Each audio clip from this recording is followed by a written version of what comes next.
Hi ಎಲ್ಲರಿಗೂ ನಮಸ್ಕಾರ. Welcome to Vardha stories. ನೀವು ನಮ್ಮ ಚಾನಲ್ನ ಫಸ್ಟ್ ಟೈಮ್ ನೋಡ್ತಾ ಇದ್ದೀರಾ ಅಂದರೆ ಪ್ಲೀಸ್ ಸಬ್ಸ್ಕ್ರೈಬ್ ಮಾಡ್ಕೊಂಡು ನೋಡಿ. ನಿಮ್ಗೆ ಈ ವಿಡಿಯೋ ಇಷ್ಟ ಆಯಿತು ಅಂದರೆ ಲೈಕ್ ಮಾಡಿ, ಕಮೆಂಟ್ ಮಾಡಿ, ನಿಮ್ಮ ಫ್ರೆಂಡ್ಸ್ ಆ್ಯಂಡ್ ಫ್ಯಾಮಿಲಿ ಜೊತೆಯಲ್ಲಿ ಶೇರ್ ಮಾಡ್ಕೊಳ್ಳಿ. ನಾವಿವತ್ತು ರಾಗಿಗುಡ್ಡ ಆಂಜನೇಯ ಸ್ವಾಮಿ ದೇವಸ್ಥಾನದ ಜಾತ್ರೆಗೆ ಅಂತ ಬಂದಿದ್ದೀವಿ. ನೀವೇ ನೋಡ್ತಾ ಇರ್ಬೋದು, ಆರ್ಚ್ ಕಡೆಯಿಂದ ನಾವು ಸ್ಟಾರ್ಟ್ ಮಾಡ್ಕೊಂಡಿದ್ದು. ಇದರ ಲೊಕೇಶನ್ ಎಲ್ಲಿದೆ ಅಂತಂದರೆ ರಾಗಿಗುಡ್ಡ ಪ್ರಸನ್ನ ಆಂಜನೇಯ ಸ್ವಾಮಿ ದೇವಸ್ಥಾನ, ಜಯನಗರ 9ನೇ ಬ್ಲಾಕ್, ಬೆಂಗಳೂರು.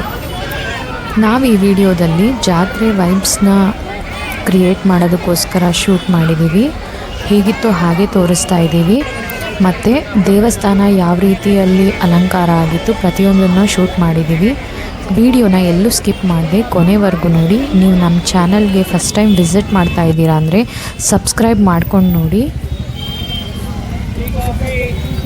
ಪ್ರತಿ ವರ್ಷವೂ ಅಷ್ಟೇ ಹನುಮ ಜಯಂತಿ ಇರುವಾಗ ಇಲ್ಲಿ 12 ದಿನಗಳ ಕಾಲ ಜಾತ್ರೆ ಅನ್ನೋದು ನಡೆಯುತ್ತೆ. ಇದು ಶುರುವಾಗಿದ್ದು ನವೆಂಬರ್ 27ನೇ ತಾರೀಕಿಂದ ಡಿಸೆಂಬರ್ 7ನೇ ತಾರೀಕುವರೆಗೂ ಇರುತ್ತೆ ಈ ಒಂದು ರಾಗಿಗುಡ್ಡದ ಜಾತ್ರೆ. ನಿಮಗೆ ಗೊತ್ತಿರೋ ಹಾಗೆ ಕಾರ್ತಿಕ್ ಮಾಸದ ಕಡೆ ಸೋಮವಾರ ಬಸವನಗುಡಿಯಲ್ಲಿ ಕಡಲೆಕಾಯಿ ಪರಿಷೆ ನಡೆಯುತ್ತೆ. ಅದಾದ ನಂತರ ವಿ ಪುರದ ಸುಬ್ರಹ್ಮಣ್ಯ ಸ್ವಾಮಿ ದೇವಸ್ಥಾನದಲ್ಲಿ ಬೆಳ್ಳಿ ತೇರು ಕಾರ್ಯಕ್ರಮ ನಡೆಯುತ್ತೆ. ಅದಾಗಿದ ನಂತರನೇ ಇಲ್ಲಿ ರಾಗಿಗುಡ್ಡದ ಜಾತ್ರೆ ಅನ್ನೋದು ನಡೆಯುತ್ತೆ. ಇಲ್ಲಿನೂ ಸಹ ತುಂಬಾ ಸ್ಟಾಲ್ಸ್ ಹಾಕಿದ್ರು. ಯಾವ್ಯಾವೆಲ್ಲ ಸ್ಟಾಲ್ಸ್ ಇತ್ತು, ಹೇಗೆ ಜಾತ್ರೆ ಅನ್ನೋದು ನಡೀತು ಅನ್ನೋದನ್ನು ಒಂದು ಕಿರು ಪರಿಚಯವನ್ನು ನೀವು ಈ ವಿಡಿಯೋದಲ್ಲಿ ನೋಡ್ಬೋದಾಗಿದೆ. ನಾವು ಸ್ಟಾರ್ಟ್ ಮಾಡಿಕೊಂಡು ಹಾಗೆ ಪರಿಷೆ ಏನೇನು ಅಂಗಡಿಗಳೆಲ್ಲ ಇದ್ವು ಅನ್ನೋದನ್ನ ನೋಡಿಕೊಂಡು ದೇವಸ್ಥಾನಕ್ಕೆ ಒಳಗಡೆ ಹೋದ್ವಿ ದೇವರ ದರ್ಶನಕ್ಕಾಗಿ. ಹಾಗಾಗಿ ಅದೇ ಸೀಕ್ವೆನ್ಸಲ್ಲೇ ಇದೆ ವಿಡಿಯೋ ಅನ್ನೋದು ಸಹ. ನೋಡ್ತಾ ಇರ್ಬೋದು, ಈ ವೈರಲ್ ಬ್ಯಾಗ್ನ ಯಾರಾದರೂ ತೊಗೊಂಡಿದ್ದೀರಾ? ಪರಿಷೆಯಲ್ಲೆಲ್ಲ ಈ ಬ್ಯಾಗ್ಸ್ ಅನ್ನೋದು ತುಂಬಾ ಕಾಣ್ಬೋದು. ಅದು ಈ ಸಲ ಅಂತೂ ಜಾಸ್ತಿನೇ ಬಂದಿದೆ ಅಂತಲೇ ಹೇಳ್ತೀನಿ. ಆಮೇಲೆ 100 ರೂಪೀಸ್ಗೆಲ್ಲ ಏನು ಬ್ಯಾಗ್ ತೋರಿಸ್ತಾ ಇದ್ದಾರಲ್ವ, ನಿಜ ಹೇಳಬೇಕಂದ್ರೆ ಕ್ವಾಲಿಟಿ ತುಂಬಾ ಚೆನ್ನಾಗಿದೆ. ಜಿಪ್ಸು ಅಷ್ಟೇ ಚೆನ್ನಾಗಿದ್ದಾವೆ.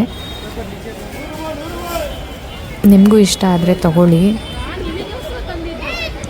ಈ ಬ್ಯಾಂಗಲ್ಸ್ ಅಂತೂ ತುಂಬಾ ಇಷ್ಟ ಆಯಿತು. ಗಾಜಿನ ಬಳೆಗಳು. ಇನ್ನು ಜಾತ್ರೆ ಅಂತ ಹೇಳಿದ್ರೆ ಮನೆಗೆ ಬಳಸುವಂಥ ಪ್ಲಾಸ್ಟಿಕ್ ವಸ್ತುಗಳು ತುಂಬಾ ಬಂದಿರ್ತಾವಲ್ವ.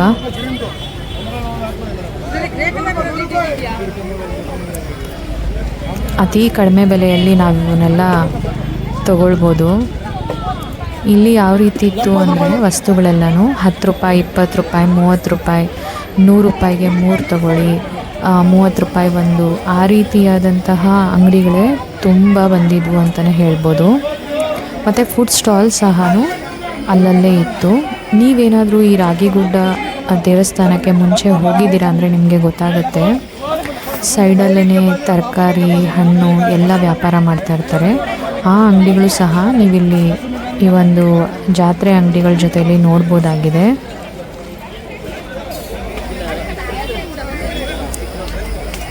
ನೋಡಿ, ಎಲ್ಲ ಐಟಮ್ಸು ಅಷ್ಟೇ ಕೇವಲ 10 ರೂಪಾಯಿ, 20 ರೂಪಾಯಿ, 30 ರೂಪಾಯಿ ಈ ಒಂದು ರೇಂಜಲ್ಲಿರೋ ಅಂಥವೇ ನಮಗೆ ಕಾಣಕ್ಕೆ ಸಿಗ್ತವೆ. ಆಮೇಲೆ ಮುಂಚಿನ ಪರಿಷೆ ವೀಡಿಯೋಸು ನೀವು ನೋಡಿಲ್ಲ ಅಂತ ಅಂದರೆ ನಮ್ಮ ಚಾನಲಲ್ಲಿ ಇದೆ, ಒಂದು ಸಲ ನೋಡಿ. ಆ ವಿಡಿಯೋದಲ್ಲೆಲ್ಲ ಎಷ್ಟು ಕ್ರೌಡ್ ಇದ್ದಾರೆ ಅಂತ ಹೇಳಿದ್ರೆ ತುಂಬಾ ಇದ್ದಾರೆ. ಆದರೆ ರಾಗಿಗುಡ್ಡದಲ್ಲಿ ಅಷ್ಟೊಂದು ಜನ ಏನೂ ಸೇರಿರಲಿಲ್ಲ. ಆರಾಮಾಗಿ ನೀವು ಪ್ರತಿಯೊಂದು ಅಂಗಡಿನೂ ನೋಡಿಕೊಂಡು ನಿಮ್ಗೆ ಏನೇನು ಇಷ್ಟ ಆಗುತ್ತೋ ಎಲ್ಲನೂ ತೊಗೊಳ್ಬೋದು. ಅಷ್ಟು ಕಡಿಮೆ ಜನ ಇರ್ತಾರೆ. ಆಮೇಲೆ ಆರಾಮಾಗಿರುತ್ತೆ ಓಡಾಡೋದಕ್ಕೂ ಅಷ್ಟೇ.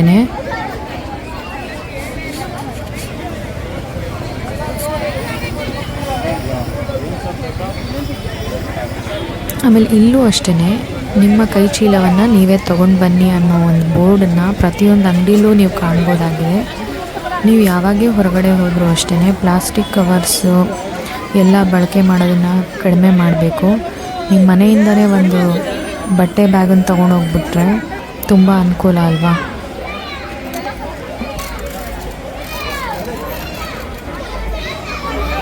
ಇಲ್ಲಿ ಚಿಕ್ಕ ರಂಕಲ್ ರಾಟೆ ಇತ್ತು, ಮತ್ತು ಮಕ್ಕಳಿಗೆ ಕಾರ್ ಆಟ ಆಡೋದು ಇತ್ತು ನೋಡಿ. ಇನ್ನೊಂದಲ್ಲಿ ಜಂಪಿಂಗ್ ಬಂದಿತ್ತು ಅಷ್ಟೇ ಕಂಡಿದ್ದು. ತುಂಬ ಏನು ಗೇಮ್ಸ್ ಬಂದಿರಲಿಲ್ಲ. ನಾವು ಹೋದಾಗ ಇದು 3 ಅಂತೂ ಇತ್ತು.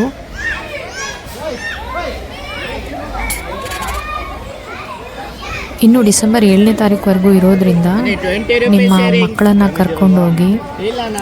ದೇವಸ್ಥಾನ ಅಂತೂ ತುಂಬಾ ಪ್ರಶಾಂತವಾಗಿರುತ್ತೆ, ನೋಡೋದಕ್ಕೆ ತುಂಬ ಚೆನ್ನಾಗಿದೆ. ಆಮೇಲೆ ವಾತಾವರಣ ಎಲ್ಲ ತುಂಬ ಚೆನ್ನಾಗಿರುತ್ತೆ. ಹಾಗಾಗಿ ನೀವು ಒಂದು ಸಾಯಂಕಾಲ ಒಂದು 4 ಗಂಟೆ ಹಂಗೆ ಹೋಗ್ತಾ ಇದ್ದೀರಾ ಅಂದರೆ ತುಂಬ ಎಂಜಾಯ್ ಮಾಡ್ಕೊಂಡು ಬರ್ಬೋದು. ನೋಡಿ ಇಲ್ಲಿ ಮಕ್ಕಳಿಗೆಲ್ಲ ಎಷ್ಟು ಚೆನ್ನಾಗಿರುವಂಥ ಐಟಮ್ಸ್ ಎಲ್ಲ ಇದೆ ಅಂತ ಹೇಳಿಬಿಟ್ಟು.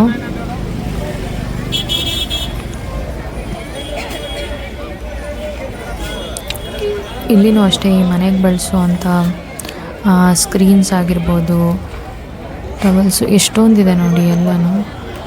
ನಾವೊಂದು ಚೌಕಾಸಿ ಮಾಡಿ ತಗೋತೀವಿ ಅಂತಂದರೆ ತುಂಬ ಒಳ್ಳೆ ಪ್ರಾಡಕ್ಟ್ಸೇ ನಮಗೆ ಅತಿ ಕಡಿಮೆ ಬೆಲೆಯಲ್ಲಿ ಸಿಗುತ್ತೆ ಅಂತಲೇ ಹೇಳ್ತೀನಿ.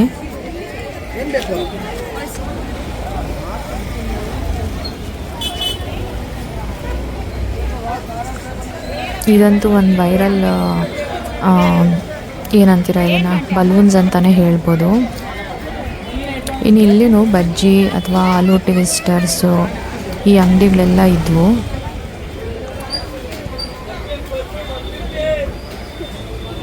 ನೋಡಿ ಬ್ಯಾಗ್ಸ್ ಎಲ್ಲ ಎಷ್ಟು ಹಾಕ್ಕೊಂಡಿದ್ದಾರೆ ಅಂತ ಹೇಳಿಬಿಟ್ಟು.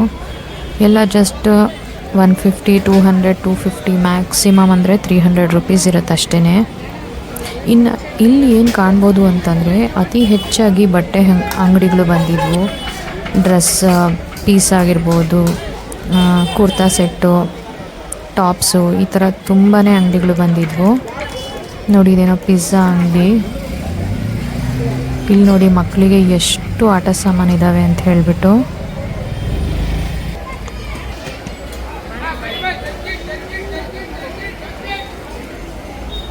ನಾ ಆಗಲೇ ಹೇಳ್ದಂಗೆ ಹಣ್ಣುಗಳು ತರಕಾರಿ ಅಂಗಡಿನೂ ಸಹ ಮಧ್ಯದಲ್ಲಿ ಇದ್ವು.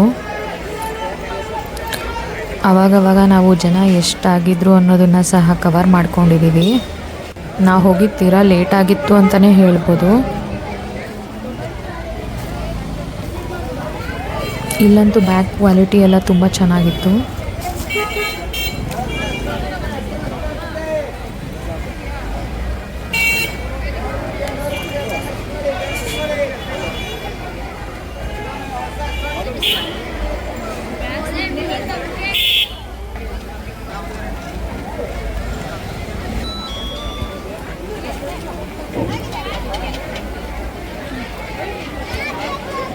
ನೋಡಿ ಎಲ್ಲ ಎಷ್ಟು ಐಟಮ್ಸ್ ಇದ್ದಾವೆ ಅಂತ. ಜಸ್ಟ್ 20 ರುಪೀಸ್ ಅಷ್ಟೇ. ಇನ್ನು ಈ ಪಿಂಗಾಣಿ ವಸ್ತುಗಳು ಸಹ ಇಲ್ಲೂ ಇದ್ದವು. ಆಮೇಲೆ ಜಾತ್ರೆಗಳಲ್ಲೆಲ್ಲ ನಾವು ಆನ್ಲೈನ್ಗಿಂತ ತುಂಬಾ ಅಫೋರ್ಡೆಬಲ್ ಪ್ರೈಸಸಲ್ಲಿ ತೊಗೊಳ್ಬೋದು. ನಾವು ಮುಟ್ಟಿ ತೊಗೊಳ್ಬೋದು, ಹೇಗಿದೆ ಅಂತೆಲ್ಲ ನೋಡಿನೇ ತೊಗೊಳ್ಬೋದು. ಹಾಗಾಗಿ ಒಂದು ಅಡ್ವಾಂಟೇಜ್ ಅಂತಲೇ ಹೇಳ್ತೀನಿ. ಇಲ್ಲಂತೂ ಜಸ್ಟ್ 100 ರುಪೀಸ್ ತುಂಬಾ ವೆರೈಟೀಸ್ ಆಫ್ ಹ್ಯಾಂಡ್ ಬ್ಯಾಗ್ಸ್ ಇದ್ವು. ಸ್ಲಿಂಗ್ ಬ್ಯಾಗ್ಸಲ್ಲೇ ವೆರೈಟೀಸ್ ಇತ್ತು, ತುಂಬ ಚೆನ್ನಾಗಿತ್ತು ಅಲ್ಲಿ.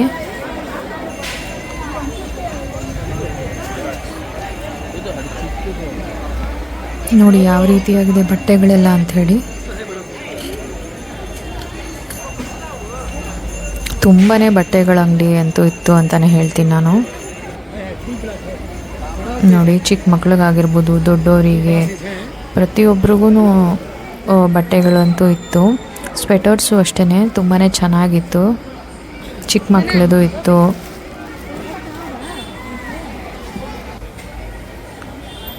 ಆಮೇಲೆಲ್ಲ ಅತಿ ಕಡಿಮೆ ಬೆಲೆಗೂ ಸಿಗುತ್ತೆ. ನೋಡಿ ಇದೆಲ್ಲ ಡ್ರೆಸ್ಸಸ್ಸು, ಟಾಪ್ಸು ಮತ್ತು ಕುರ್ತಾ ಸೆಟ್ಸು ಎಲ್ಲನೂ.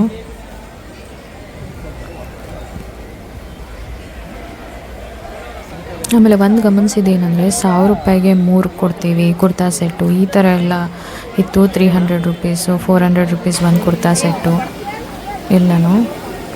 ಇಲ್ಲಿನೂ ಅಷ್ಟೇ ಈ ಗೊಂಬೆಗಳೆಲ್ಲ ತುಂಬ ಚೆನ್ನಾಗಿದ್ವು.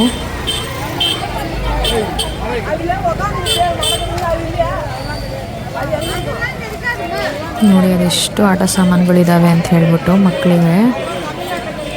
ಪುಟಾಣಿ ಚೇರು,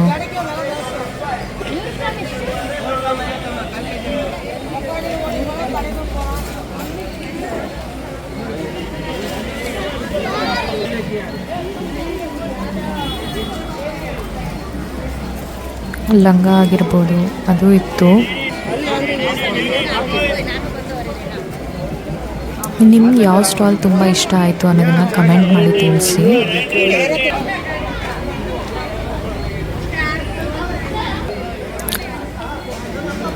ಇನ್ನೂ ನೀವು ಚಿಪ್ಸ್ನ ತಗೊಂಡಿಲ್ಲ ಅಂತ ಅಂದರೆ ಒಂದು ಸತಿ ಟ್ರೈ ಮಾಡಿ, ನಿಮ್ಗೆ ಇಷ್ಟ ಆಗುತ್ತೆ. ಅದು ಮರಗೆಣಸಿನ ಚಿಪ್ಸು. ಇನ್ನು ಜಾತ್ರೆ ಎಲ್ಲ ಅಂತ ಹೋದರೆ ಯಾವ ಡಯೆಟ್ಟು ಮಾಡೋದಿಲ್ಲ, ಏನಿಲ್ಲ. ಬಜ್ಜಿ ಆಗಿರ್ಬೋದು ಪ್ರತಿಯೊಂದು ತಿಂದ್ಬಿಟ್ಟು ಎಂಜಾಯ್ ಮಾಡ್ಕೊಂಡು ಬರ್ತಾ ಇರೋದಲ್ವಾ. ನೋಡಿ ಈ ನಾಯಿ ಗೊಂಬೆಗಳು ಎಷ್ಟು ಚೆನ್ನಾಗಿ ತಲೆ ಅಲ್ಲಾಡಿಸ್ತಾ ಇದೆ ಅಂತ.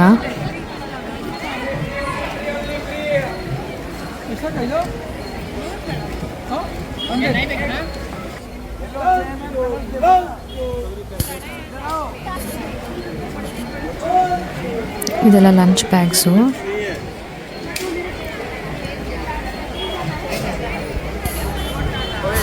ನೋಡ್ರಿ ಇವಾಗ ದೇವಸ್ಥಾನದ ಆರ್ಚ್ ಕಾಣಿಸ್ತಾ ಇದೆ. ಮೇನ್ ರೋಡಿಂದ ನಡ್ಕೊಂಡು ನಾವು ಬಂದಿದ್ದು. ಎಲ್ಲ ಅಂಗಡಿಗಳನ್ನ ನೋಡಿಕೊಂಡು ಒಂದ್ಸತಿ ಹಿಂಗೂ ತೋರಿಸ್ತಾ ಇದ್ದೀವಿ. ನೋಡಿ ಇಲ್ಲೆಲ್ಲ ದೇವ್ರ ಸಾಮಾನು, ಅಂದರೆ ದೇವ್ರ ಪೂಜೆಗೆ ಬೇಕಾಗಿರೋ ಅಂಥ ಸಾಮಾನುಗಳೆಲ್ಲ ಇದಾವೆ ಅಲ್ಲಿ. ನೋಡಿ ಯಾವ ರೀತಿ ಲೈಟಿಂಗ್ಸ್ ಇದೆ ಅಂತ ಹೇಳಿಬಿಟ್ಟು ಎಷ್ಟು ಚೆನ್ನಾಗಿ ಕಾಣಿಸ್ತಾ ಇದೆ ಅಲ್ವಾ.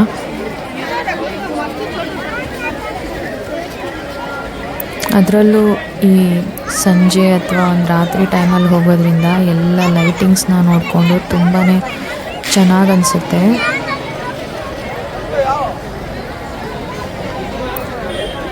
ನೋಡಿ ಆ ಸೈಡ್ ಈ ಸೈಡ್ ಎರಡೂ ಸೈಡು ತುಂಬಾ ಚೆನ್ನಾಗಿ ಮಾಡಿದ್ದಾರೆ ಲೈಟಿಂಗ್ಸ್ ಎಲ್ಲನೂ.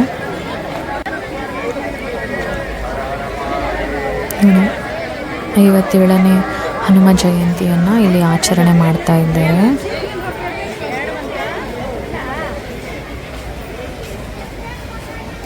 ನೋಡಿ ಒಳಗಡೆ ಎಷ್ಟು ಚೆನ್ನಾಗಿ ಕಾಣಿಸ್ತಾ ಇದೆ ಅಲ್ವಾ. ಇಲ್ಲಿ ನೀವು ಚಿಂತೆ ಮಾಡೋ ಅಷ್ಟೇ ಇಲ್ಲ, ಚಪ್ಪಲಿ ಎಲ್ಲ ಅಲ್ಲೇ ಬಿಡ್ಬೋದು. ಸ್ಟ್ಯಾಂಡ್ ಇರುತ್ತೆ, ಅಲ್ಲಿ ಬ್ಯಾಗ್ಗಳು ಸಹ ತಗ್ಲಾಕಿರ್ತಾರೆ. ನಾವು ಬ್ಯಾಗಲ್ಲಿ ಹಾಕಿಬಿಟ್ಟು ಚಪ್ಪಲಿ ಕೊಡೋದಷ್ಟೇ ಅಲ್ಲಿ. ಮತ್ತು ನಾವು ವಾಪಸ್ ಹೋಗಬೇಕು ಅಂತ ಅಂದಾಗ ಇಸ್ಕೊಂಡು ಹೋಗೋದು. ಯಾವುದೇ ರೀತಿ ಚಾರ್ಜ್ ಏನೂ ಮಾಡಲ್ಲ. ನಾವು ಚಪ್ಪಲಿ ಕೊಟ್ಟ ನಂತರ ಕೈಕಾಲು ತೊಳ್ಕೊಳ್ಳೋದಕ್ಕೂ ಸಹ ನಲ್ಲಿಗಳಿದ್ದಾವೆ. ಅಲ್ಲಿ ಕೈಕಾಲು ತೊಳ್ಕೊಂಡು ಮುಂದೆ ಹಾಗೆ ನಡ್ಕೊಂಡು ಹೋಗಬೇಕು. ನೋಡಿ ಎಲ್ಲ ಹೋಗ್ತಾ ಇದ್ದಾರೆ. ಈಗ ತುಂಬ ಕ್ರೌಡ್ ಇದ್ದಿದ್ದರಿಂದ ಸ್ವಲ್ಪ ಆ ರೀತಿ ಸುತ್ತಕೊಂಡು ಹೋಗೋ ಥರ ಮಾಡಿದ್ದಾರೆ. ನೀವು ನಾರ್ಮಲ್ ದಿವಸಗಳಲ್ಲಿ ಹೋದರೆ ಡೈರೆಕ್ಟಾಗಿಯೇ ಆ ಮೆಟ್ಲಿಗೆ ಕನೆಕ್ಟ್ ಆಗೋ ಥರನೇ ಇರುತ್ತೆ. ನೋಡಿ ಇಲ್ಲಿ ಕಾರಂಜಿ ಅನ್ನೋದು ಅಥವಾ ನೀರು ಧುಮುಕ್ತಾ ಇರುತ್ತೆ. ತುಂಬಾ ಚೆನ್ನಾಗಿ ಕಾಣ್ತಾ ಇದೆ. ಯಾವಾಗಲೂ ಇರೋದಿಲ್ಲ, ಈಗ ಒಂದು ವಿಶೇಷ ದಿನ ಆಗಿರೋದ್ರಿಂದ ತುಂಬಾ ಚೆನ್ನಾಗಿದೆ. ಲೈಟಿಂಗ್ಸ್ ಆಗಿರ್ಬೋದು, ಅಲ್ಲಿ ನೀರು ಧುಮುಕ್ತಾ ಇರೋದು, ಹನುಮಾನ್ ದಾರ ಇದೆಯಲ್ವ ಅಲ್ಲಿ ತುಂಬಾ ಚೆನ್ನಾಗಿ ಅನಿಸುತ್ತೆ. ನೋಡಿ ಈ ರೀತಿಯಾಗಿ ಹೋಗಬೇಕು ದೇವಸ್ಥಾನಕ್ಕೆ. ಇದು ಒಂದು 60 ಅಡಿಯ ಗುಡ್ಡ, ಅದ್ರ ಮೇಲೆ ಪ್ರಸನ್ನ ಆಂಜನೇಯ ಸ್ವಾಮಿ ನೆಲೆಸಿರೋದು. ಇನ್ನು ಈ ದೇವಸ್ಥಾನದ ಇತಿಹಾಸದ ಬಗ್ಗೆ ಒಂದು ಚಿಕ್ಕದಾಗಿ ನೋಡೋದಾದರೆ, ಈ ಒಂದು ಪ್ರದೇಶದ ಸುತ್ತಮುತ್ತ ರಾಗಿಯನ್ನು ಬೆಳೀತಾ ಇದ್ರಂತೆ. ರಾಗಿ ಬೆಳೆದು ಒಂದು ರಾಶಿಯಾಗಿ ಹಾಕ್ಕೊಂಡಿದ್ರಂತೆ. ಆ ಪಾಳೆಗಾರರು ಇದನ್ನು ನೋಡ್ಕೋತಾ ಇದ್ದಿದ್ದು.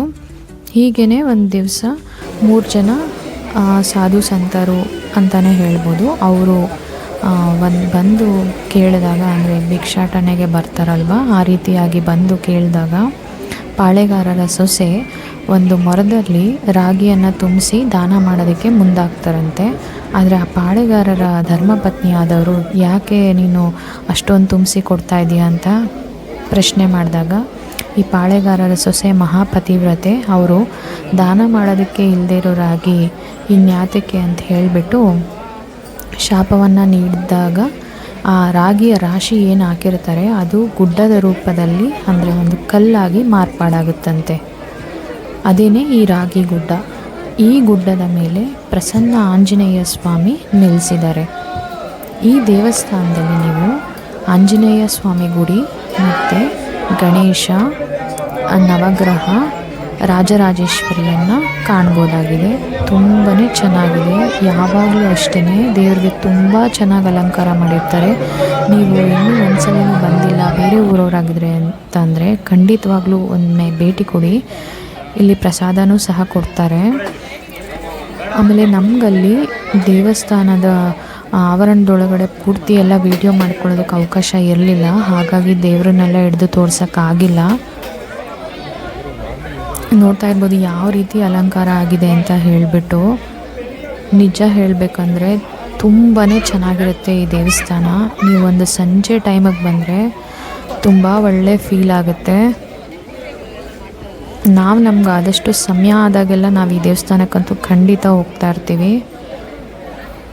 ಒಂದು 100 ಮೆಟ್ಲಿರುತ್ತೆ, ಅಷ್ಟು ಹತ್ಕೊಂಡು ಹೋದರೆ ನಿಮಗೆ ದೇವಸ್ಥಾನ ಸಿಗುತ್ತೆ. ಶೌಚಾಲಯದ ವ್ಯವಸ್ಥೆ ಸಹ ಇದೆ. ತುಂಬಾ ದೊಡ್ಡದು ಇದು ದೇವಸ್ಥಾನ.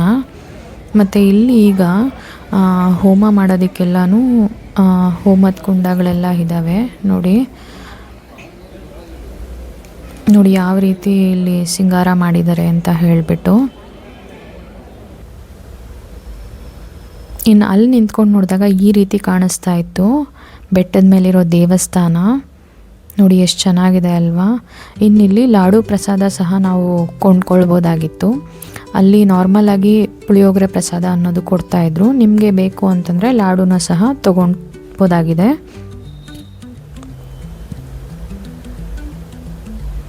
ಇಲ್ಲಿ ಇನ್ನೊಂದು ವಿಶೇಷತೆ ಏನು ಅಂತ ಅಂದರೆ ಅಲ್ಲಿ ಅಕ್ಕಿ ಸೇವೆ ಸಹ ಮಾಡ್ಬೋದು. ಅನ್ನಪೂರ್ಣೇಶ್ವರಿ ದೇವರಿದ್ದಾರೆ. ಆ ಮೂರ್ತಿಗೆ ಅಲ್ಲೇ ಅಕ್ಕಿ 10 ರೂಪೀಸ್ ಕೊಟ್ಟರೆ 1 ಲೋಟ ಅಕ್ಕಿ ಕೊಡ್ತಾರೆ. ಅದನ್ನು ತಗೊಂಡು ದೇವರ ಪಾದಗಳಿಗೆ ಅರ್ಪಿಸಿ ಬರೋದು. ಅದು ಅನ್ನ ಸಂತರ್ಪಣೆಗೆ ಉಪಯೋಗಿಸ್ಕೊಳ್ತಾರೆ. ಇನ್ನಿಲ್ಲಿ ಆ ತ್ರಿಮೂರ್ತಿಗಳು ಅಂದರೆ 3 ಜನ ಏನು ಬಂದಿದ್ರಲ್ವ ಭಿಕ್ಷೆ ಬೇಡೋದಕ್ಕೆ ಅಂತ ಹೇಳಿಬಿಟ್ಟು, ಸೊ ಅವರು ಇದು ಅಲ್ಲೇ ಕಲ್ಲಾಕ್ತಾರೆ. ಅವರು ಬ್ರಹ್ಮ ವಿಷ್ಣು ಮಹೇಶ್ವರನ ರೂಪದಲ್ಲಿ ನೀವು ಕಾಣ್ಬೋದಾಗಿದೆ.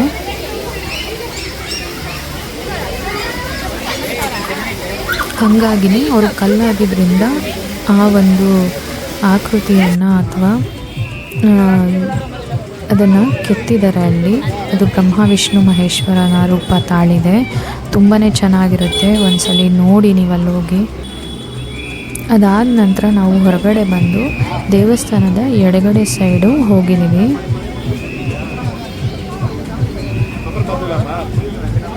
ನೋಡಿ ಟ್ಯಾಟೂಸ್ ಎಲ್ಲ ಹಾಕ್ಕೊಳ್ತಾ ಇದ್ದಾರೆ. ಇನ್ನು ಕಬ್ಬಿನ ಹಾಲಿನ ಅಂಗಡಿಗಳಂತೂ ತುಂಬಾ ಇದ್ವು. ಮೆಹಂದಿ ಇನ್ನೂ ಹಾಕಿಸ್ಕೊಂಡಿಲ್ವಾ ಜಾತ್ರೆಯಲ್ಲಿ? ಒಂದ್ಸತಿ ಹಾಕಿಸ್ಕೊಳ್ಳಿ, ಚೆನ್ನಾಗನ್ಸುತ್ತೆ.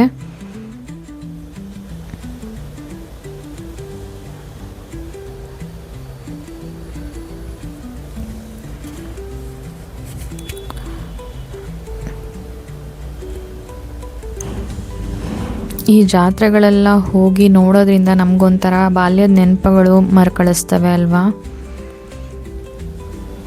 ಆಮೇಲೆ ಎಲ್ಲ ನೋಡಿದಾಗ ಇಷ್ಟ ಆಗುತ್ತೆ, ತೊಗೊಳ್ಬೇಕು ಅಂತಲೂ ಅನಿಸುತ್ತೆ. ಕೆಲವೊಂದನ್ನು ನಾವು ತೊಗೊಳ್ಳೋದಿಲ್ಲ. ಚೆನ್ನಾಗಿರುತ್ತೆ. ಇದೆಲ್ಲ ಒಂದು ನಮ್ಮ ಸಂಸ್ಕೃತಿಯ ಹೇಗೆ ನಾವು ನಡ್ಕೊಂಡು ಬಂದಿದ್ದೀವಿ ಅಂದರೆ ಪೂರ್ವಜರಿಂದ ಹೇಗೆ ಬಂದಿದೆ ಪ್ರತಿಯೊಂದನ್ನು ನಾವು ಇದನ್ನೆಲ್ಲ ನೋಡಿ ಕಲಿತ್ಕೊಬೋದು.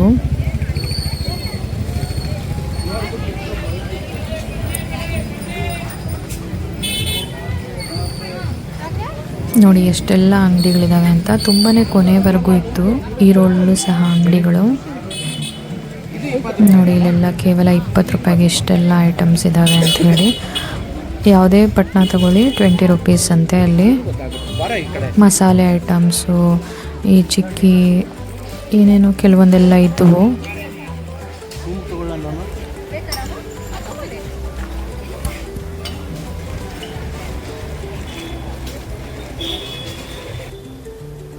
ಹೆಣ್ಮಕ್ಳಿಗಂತೂ ತುಂಬಾ ಬಂದಿದ್ವು. ಹೆಣ್ಮಕ್ಳು ಇಷ್ಟಪಡುವಂಥ ಐಟಮ್ಸೇ ಅಂತಲೇ ಹೇಳ್ಬೋದು. ಬಳೆಗಳು, ಓಲೆಗಳಂತೂ ಜಾಸ್ತಿನೇ ಬಂದಿತ್ತು.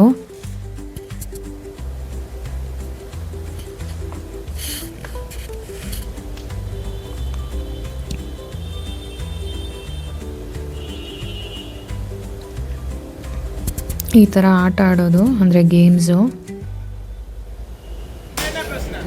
ನೋಡಿ. ಇದು ಬಲೂನ್ ಶೂಟ್ ಮಾಡೋದು, ಅದು ಲೋಟಗಳೆಲ್ಲ ಜೋಡಿಸಿದಾರಲ್ವ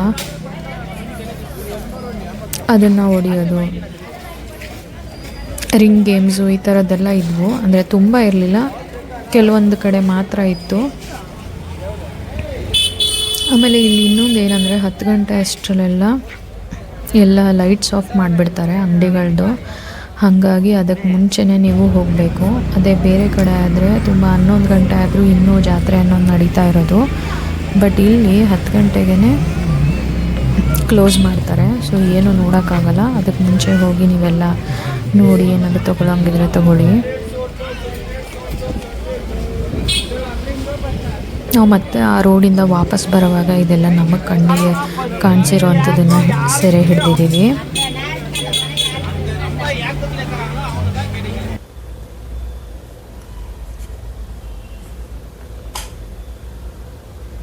ನೋಡಿ ಇಲ್ಲಿ ಈ ಥರ ಒಂಥರ ಅಂಗಡಿ ಥರನೇ ಮಾಡಿಬಿಟ್ಟಿದ್ದಾರೆ ದೊಡ್ಡದಾಗಿ. ಒಳಗೆ ಹೋಗಿ ಏನೇನು ಬೇಕೋ ತೊಗೊಂಡು ಅಲ್ಲಿ ಬಂದು ಬಿಲ್ಲಿಂಗ್ ಮಾಡಿಸ್ಕೊಂಡು ಹೊರಗಡೆ ಬರೋ ಥರ.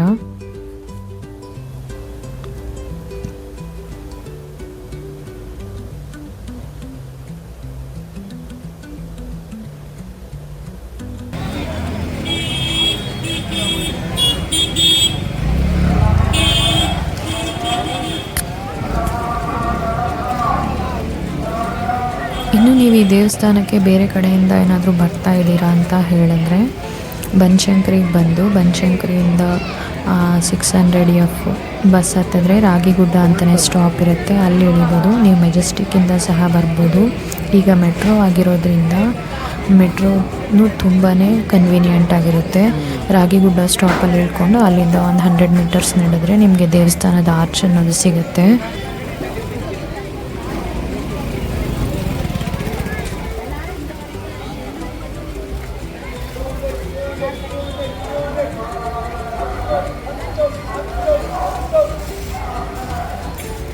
ನಾವು ಅಷ್ಟೇ ಇದೇ ಮೊದಲನೇ ಸಲ ರಾಗಿಗುಡ್ಡ ದೇವಸ್ಥಾನ ಜಾತ್ರೆಗೆ ಅಂತ ಹೋಗಿದ್ದು. ನಾವು ಯಾವಾಗಲೂ ಅಷ್ಟೇ ದೇವಸ್ಥಾನಕ್ಕೆ ಹೋಗ್ತಾಯಿದ್ವಿ ಬರ್ತಾಯಿದ್ವಿ, ಆದರೆ ನಮಗೂ ಗೊತ್ತಿರಲಿಲ್ಲ ಈ ಥರ ಜಾತ್ರೆ ನಡೆಯುತ್ತೆ ಅಂತ ಎಲ್ಲನೂ. ತುಂಬಾ ಖುಷಿ ಆಯಿತು ನಮಗೆ. ಅದರಲ್ಲೂ ಹನುಮ ಜಯಂತಿಗೆ ಹೋಗಿ ದರ್ಶನ ಮಾಡ್ಕೊಂಡು ಬರೋದು ತುಂಬ ಚೆನ್ನಾಗಿ ಅನಿಸುತ್ತೆ ಮನಸ್ಸಿಗೆ. ನೋಡಿ ಎಲ್ಲ ಲೈಟ್ಸ್ ಆಫ್ ಮಾಡಿಬಿಟ್ಟಿದ್ದಾರೆ. ಪೊಲೀಸವರು ಅಲ್ಲಿ ಅನೌನ್ಸ್ಮೆಂಟ್ ಸಹ ಮಾಡ್ತಾಯಿದ್ರು, ಶಾರ್ಪ್ 10 ಗಂಟೆಗೆ ಲೈಟ್ಸ್ ಆಫ್ ಮಾಡಿ ಅಂಗಡಿನ ಮುಚ್ಚಬೇಕಂತೆ ಅಲ್ಲಿ. ಸೊ ಹಾಗಾಗಿ ಅದಕ್ಕೆ ಮುಂಚೆನೇ ನೀವು ಹೋದರೆ ನಿಮಗೆ ಏನೇ ವಸ್ತುಗಳು ಬೇಕಾದ್ರೂ ತೊಗೊಳ್ಬೋದು. ನಾವು ಅದಾದಮೇಲೆ ಏನೇನು ನಮ್ಮ ಕಣ್ಣಿಗೆ ಕಾಣಿಸ್ತೋ ಅಷ್ಟು ಮಾತ್ರನೇ ಶೂಟ್ ಮಾಡಿದ್ದೀವಿ. ಕತ್ಲಾಗಿದ್ದರಿಂದ ಕೆಲವೊಂದೆಲ್ಲ ಶೂಟ್ ಮಾಡೋಕ್ಕಾಗಿಲ್ಲ, ಅದಕ್ಕಾಗಿ ಕ್ಷಮೆ ಇರಲಿ.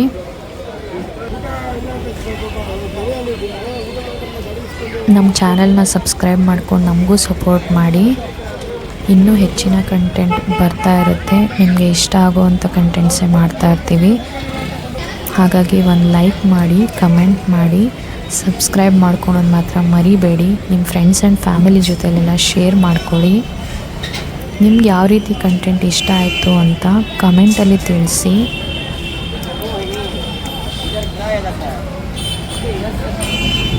ಇನ್ನು ರಾಗಿಗುಡ್ಡ ದೇವಸ್ಥಾನಕ್ಕೆ ಹೋಗಿದ್ದೀವಿ ಅಂತ ಅಂದರೆ ಆ ರೋಡ್ ಆಪೋಸಿಟಲ್ಲೇ ಒಂದು ರಾಘವೇಂದ್ರ ಅಂತ ಒಂದು ಅಂಗಡಿ ಕಾಣುತ್ತೆ. ಅಂದರೆ ಹೋಟೆಲ್ ಅಂತಲೇ ಹೇಳ್ಬೋದು.